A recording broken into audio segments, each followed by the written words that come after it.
ఉడికించిన అన్నం, carrot, beans, spring onion. ఇప్పుడు ఫ్రైడ్ రైస్. మనం ఫ్రైడ్ రైస్ చేయాలంటే ప్యాన్కి అంటుకుపోతుందని భయపడుతూ కొంచెం ఎక్కువ నూనె వేస్తుంటామండి. బట్ అయితే దీంట్లో అలా కాకుండా చాలా తక్కువ మోతాదండి, 2 ml మనం యూజ్ చేసినట్లయితే సరిపోతుందండి. ఓకే అండి, ఇప్పుడు యూజ్ చేద్దాం. ఓకే అండి, ఇంతేనండి, చాలా తక్కువ. ఓకే, ఇలా వేసిన తర్వాత దీంట్లో ఇలా తరిగి ఉడికించుకున్నటువంటి క్యారెట్ ముక్కలు, బీన్స్ వేసి కొద్దిగా వేగనిద్దామండి.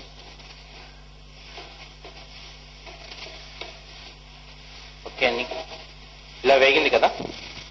ఇప్పుడు దీంట్లో ఈ మనం ముందుగా ఉడికించి పెట్టుకుంటామండి అన్నం ఫ్రైడ్ రైస్ కోసం. ఎందుకంటే కొంచెం చల్లారిన తర్వాత మనం ఫ్రైడ్ రైస్ చేసుకోవాల్సి వస్తుంది. అందుకోసం ముందుగా ఉడికించి పెట్టుకుందాం. ఇలా పొడి పొడిలాడుతూ ఉండాలండి. ఈ రైస్ వేసుకుందాం. ఓకే అండి, ఈ రైస్ వేసుకున్న తర్వాత దీంట్లో ఉప్పు, కొద్దిగా టేస్టింగ్ సాల్ట్, కొద్దిగా వైట్ పెప్పర్ పౌడర్, అలాగే 2 drops సోయా సాస్ అండి. సరిపోతుంది. వేసుకుని ఇప్పుడు కలుపుకుందామండి. మామూలుగా మనం ఆయిల్ యూజ్ చేసినట్లయితే ఈ టైం వరకు ఇంత టైం వెయిట్ చేసినట్లయితే అతుక్కుపోతుందండి. బట్ మనం కుకింగ్ స్ప్రే వల్ల అతుక్కోట్లేదు, చూసారు కదా.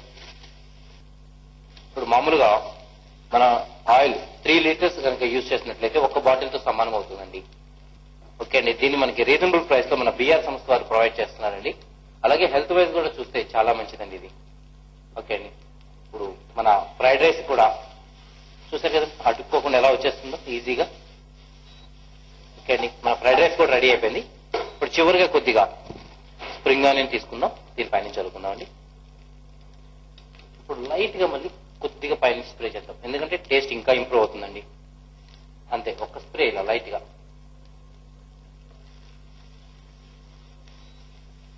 ఓకే అండి, ఇప్పుడు దీని ప్లేట్లో తీసేసుకుందాం.